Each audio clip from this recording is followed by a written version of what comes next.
Hi, my name is Hannah Robinson. I am currently a first year student at Leeds Beckett University studying international business.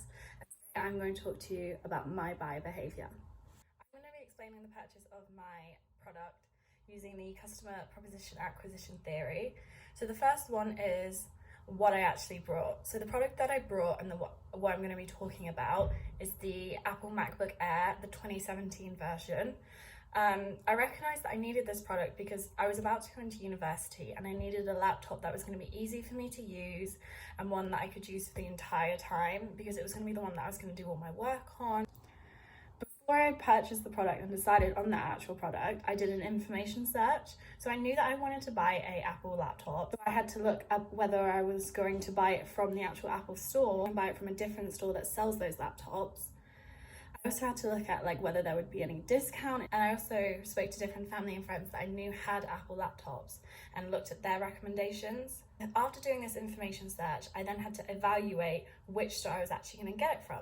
So I went into Curry's PC World and I saw that they had further reductions on all of their laptops, and I knew that that was going to be close to me. I knew that they provided really good aftercare service in case anything was going to go wrong, and so I decided to get it from there. I then decided it was going to be from there.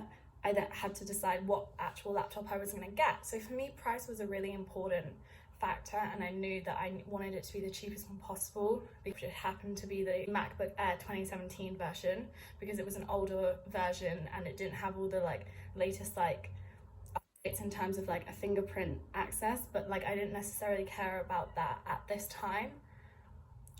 In terms of the actual purchase and the acquisition, I would say it's a fairly irregular purchase. I'm hoping I'm not going to have to purchase another laptop for another 4 years, or at least until I'm at work.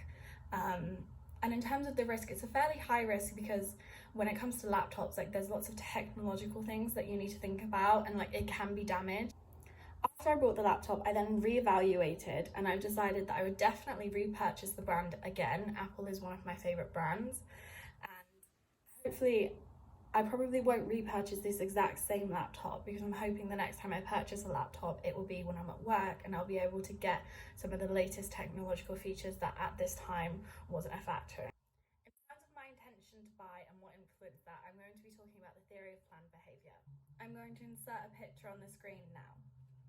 As you can see, attitude, subjective norms and perceived behaviour control leads to intentions, and if you have a good experience with the previous three, it will lead to you actually wanting to buy the product, which is the behavior. You're buying the product.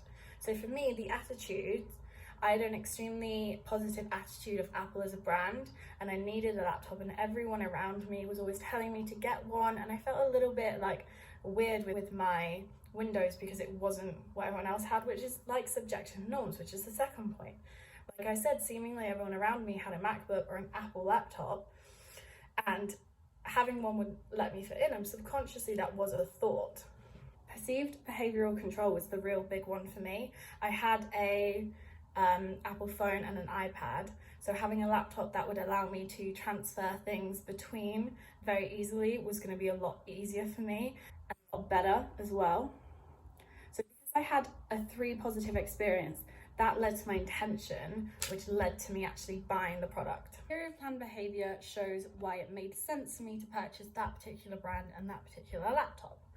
Now, something that in this situation would have been a reason not to purchase is to do with Roger's theory of diffusion of innovation.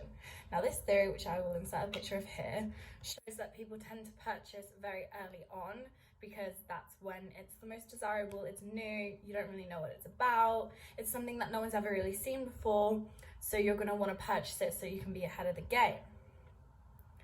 In terms of this theory for me, I would have definitely have been a laggard in terms of when I purchased, because I purchased the MacBook Air 2017 version in 2019. Now, usually that would have been a reason not to purchase, especially with my subconscious need to fit in. However, because this time I was more concerned with the cost of this and whether it was going to actually work for me, my previous experience with the brand and the theory of planned behaviour is much more relevant than Roger's theory of diffusion of innovation. Thank you for watching. I hope this gives you an insight into my buyer behaviour and helps you to understand why I purchased this particular product.